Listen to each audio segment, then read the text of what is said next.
नमस्कार दोस्तों, स्वागत है आप सभी का नेशनल हिंदी एजुकेशन पे। मैं श्रद्धा आपके सामने आज एक नया टॉपिक लेकर प्रस्तुत हुई हूँ, जो कि बलवन का प्रारंभिक जीवन और राजस्व सिद्धांत है। मैं इसको 2 या 3 पार्ट में आपको दूंगी, चूँकि छोटा-छोटा पार्ट होगा लेकिन कंटेंट बुक का होगा। और मैं आपको बुक भी बता सकती हूँ, आर.एस. शर्मा से मैंने लिखा है और आप उसे पढ़ सकते हैं, बहुत ही अच्छी किताब है। अब चलिए उनके प्रारंभिक जीवन को देखते हैं।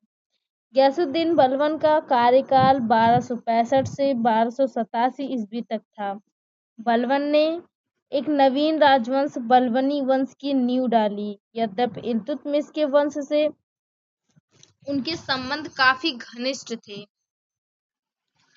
घनिष्ठ थे। सुल्तान मशहूद शाह और सुल्तान नसीरुद्दीन महमूद दोनों उनके दामाद थे और नसीरुद्दीन की दूसरी पत्नी से उत्पन्न एकमात्र पुत्र से उनके पुत्र बुगरा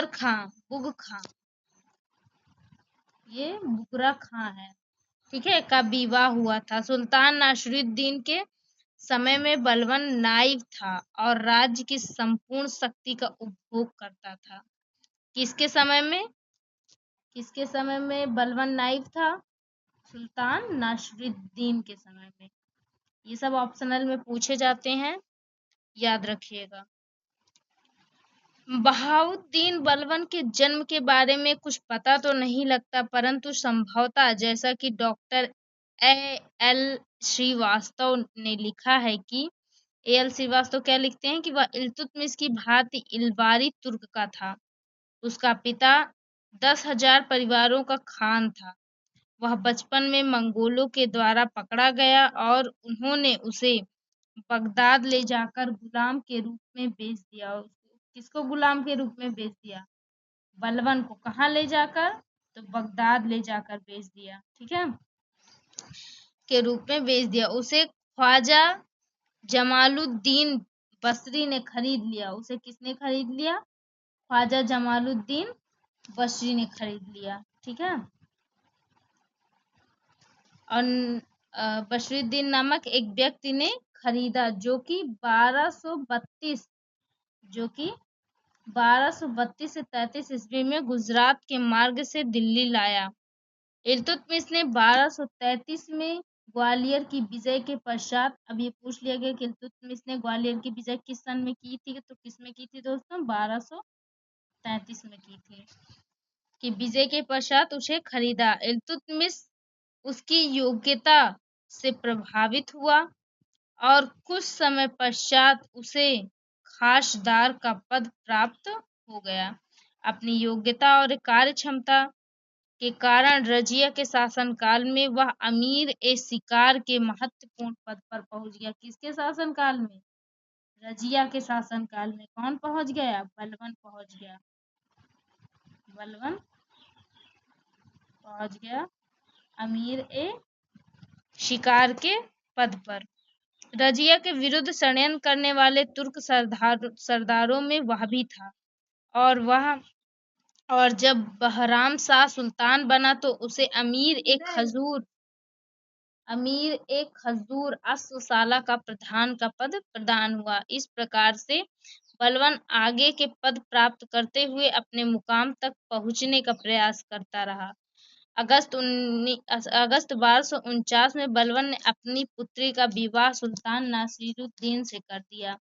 इस अवसर पर उसे उलूग खां की उपाधि मिली। इनकी उपाधियों को ध्यान रखिएगा, क्योंकि कभी-कभी एग्जाम में बलबन की उपाधियों के बारे में पूछा जाता है और ये भी पूछा जा सकता है कि उलूग खां उपाधि उन्होंने क्यों धारण की। और नाइब ए मालकियात का पद दिया गया। इस प्रकार शासन के संपूर्ण अधिकार कानूनी तौर पर उसे दे दिए गए। बलबन ने अपने संबंधियों को संपूर्ण महत्वपूर्ण पद प्रदान किए और स्वयं राज्य का वास्तविक शासक बन गया।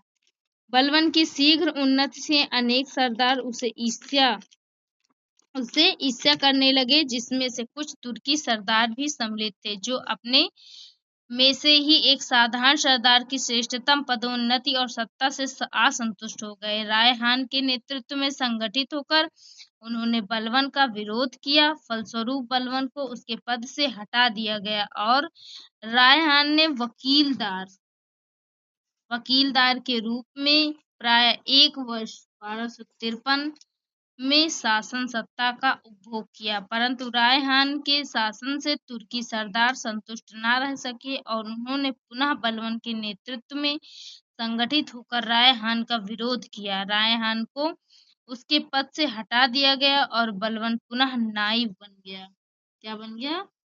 नायब बन गया। इसके पश्चात सुल्तान नसीरुद्दीन के अंतिम समय तक बलबन का शासन पर महत्वपूर्ण प्रभुत्व रहा। धीरे धीरे उसने अपने सहयोगी समर्थक तुर्की सरदारों की शक्ति को भी दुर्बल कर दिया तथा जब नसीरुद्दीन की मृत्यु के पश्चात वह स्वयं सुल्तान बना तो उस समय कोई भी सरदार उसका विरोध करने की स्थिति में न था। इस प्रकार धीरे धीरे अपनी योग्यता और कुशलता एवं कुचक्रों से बलबन अपने साधारण स्थिति से उठकर तुर्की सरदारों में ही श्रेष्ठ नहीं हो पाया वरन 1265 ईस्वी में सुल्तान बन गया।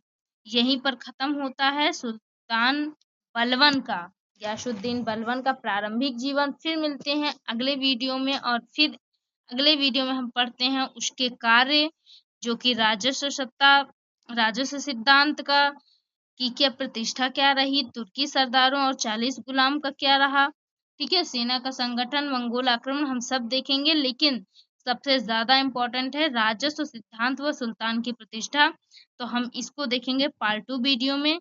मिलते हैं अगले वीडियो में, तब तक के लिए अपना ध्यान रखिए और आगे की जो भी वीडियोस आपने नहीं देखी हैं उसे जाकर आप देख सकते हैं, प्लेलिस्ट में आपको मिल जाएगी। Thank you so much.